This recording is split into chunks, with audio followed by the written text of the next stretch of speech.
કેમ છો દોસ્તો, સ્વાગત છે તમારું મારી ચેનલ ન્યૂ ગુજરાતી ટેકમાં। આપણે ઘણા બધા ફોન્ટ અને કોલોગ્રાફી આપણે આપવાના છીએ। તેમાં આજે વારો છે આપણા હિન્દી સ્ટાઇલિશ ફોન્ટનો। ઘણા બધા દોસ્તોની કોમેન્ટ પણ આવી હતી કે ભાઈ તમે બધા ફોન્ટ આપો છો તો હિન્દી સ્ટાઇલિશ ફોન્ટ પણ અમને આપો।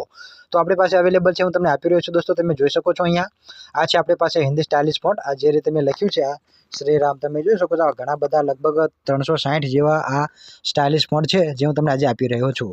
ઠીક છે દોસ્તો, આ મેં પિક્સલ લેબની અંદર એડ કરી રાખ્યા છે જે તમને બતાવી શકું અહીંયા। તે માટે તમે જોઈ શકો છો આ બધા તે સ્ટાઇલિશ ફોન્ટ છે હિન્દીમાં, જેનો તમે યુઝ કરી શકો છો તમારા પોસ્ટર એડિટિંગમાં। ઠીક છે દોસ્તો, જે વ્યક્તિને જરૂર હોય તે આ વિડીયો જોવે, જેઓને જરૂર નથી તેઓ આ વિડીયોને સ્કીપ કરી શકે છે। ઠીક છે દોસ્તો, તો સિમ્પલી આ જે ફોન્ટ છે તેનો યુઝ કરવા માટે તમારે શું કરવું પડશે, તમારે યુનિકોડ પેડની જરૂર પડશે। તે તમે બધા જાણતા હશો કે આ ફોન્ટ જે છે તે યુનિકોડ પેડ આધારિત છે। સૌથી પહેલાં તમારે જે કંઈ લખવું હોય તે તમારે યુનિકોડ પેડની અંદર જઈને લખી લેવાનું। ઠીક છે દોસ્તો, યુનિકોડ પેડમાં તમે લખ્યા બાદ તમે જે કંઈ વસ્તુ ત્યાંથી કોપી કરીને અહીંયા લાવશો તે જ આમાં યુઝ થશે। ઠીક છે દોસ્તો, આપણા યુનિકોડ પેડની એપ્લિકેશન છે તેમાંથી તમારે જે કંઈ લખવું આ રીતે લખી લેવાનું, ત્યારબાદ તેને કોપી કરી લેવાનું। કોપી કર્યા બાદ તમારે પિક્સલ લેબની અંદર આવી અને તમે જે કંઈ લખશો તેનો તમારે આમાં કોડ નાખી અને તમે યુઝ કરી શકો છો। બધા જાણો જ છો। ઠીક છે દોસ્તો, અને જો તમારે આ ફોન્ટ જોઈતા હોય તો તમારે સિમ્પલી શું કરવાનું છે, આપણે ટેલિગ્રામ ચેનલની મુલાકાત લેવાની છે। આપણે આ વિડીયોની ડિસ્ક્રિપ્શનની અંદર તમને ટેલિગ્રામ ચેનલની લિંક મળી જશે।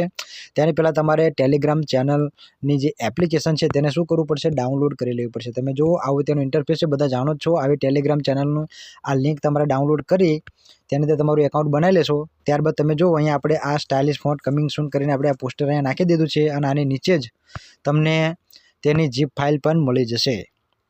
અને હા દોસ્તો, આ એક જીપ ફાઇલ રહેશે, તો તમારે તેને અનજીપ કરવા માટે દોસ્તો જો તમે જેવું તેની પર ક્લિક કરશો એટલે આવી એક ઝેડ એચીવરની એપ્લિકેશનની પણ તમારે જરૂર પડશે, કારણ કે આ જીપ ફાઇલ છે તેને અનજીપ કરવા માટે। ઠીક છે દોસ્તો, તો તમારે ઝેડ એચીવરની અંદર તે આ જીપ ફાઇલને અનજીપ કરીને કોઈ પણ એક ફોલ્ડરની અંદર તમારે તે ફોન્ટને સેવ કરી લેવાના। ત્યારબાદ તમારે પિક્સલ લેબમાં એડ કરી લેવાના અને એક ફોન્ટ તમારા યુનિકોડ પેડમાં એડ કરી લેવાનો। કેવી રીતે યુનિકોડ પેડનો યુઝ કરવો તે તમામ વસ્તુ તમે જાણો છો, અને જો ના જાણતા હોય તો તેના વિડીયો ઓલરેડી આપણે આપણી ચેનલમાં મૂકેલા જ છે, તમે જોઈ શકશો કે તમે કેવી રીતે યુનિકોડ પેડનો યુઝ કરી શકો છો। ઠીક છે દોસ્તો, તો તમારે જેને જરૂર હોય તે આ ફોન્ટને ડાઉનલોડ કરી શકે છે દોસ્તો। આપણે ઘણી બધી વસ્તુ આપણે ટેલિગ્રામ ચેનલમાં નાખીએ છીએ, તમે જોઈ શકો છો। જેને કાઇન માસ્ટરની જરૂર છે તે પણ અહીંયાથી આવીને જોઈ શકીએ છે। જેને ગુજરાતી સ્ટાઇલિશ ફોન્ટ જોઈતો હોય તે પણ અહીંયાથી લઈ શકીએ છે।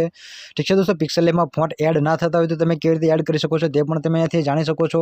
આવી ઘણી બધી વસ્તુ આપણે આપણી ટેલિગ્રામ ચેનલમાં નાખેલી છે, તો આપણે ટેલિગ્રામ ચેનલમાં જરૂરથી એક વખત વિઝિટ કરજો અને તેને જોઈન કરી રાખજો, કારણ કે આપણે જે નવી વસ્તુ નવું મટીરિયલ લાવશું તે તમામ આપણે અહીંયા અપલોડ કરીએ છીએ।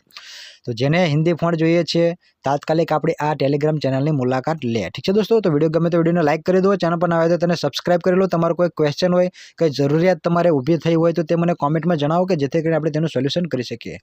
તો હવે મળીએ નેક્સ્ટ વિડીયોમાં, ત્યાં સુધી આવજો, bye bye, C you, Tata.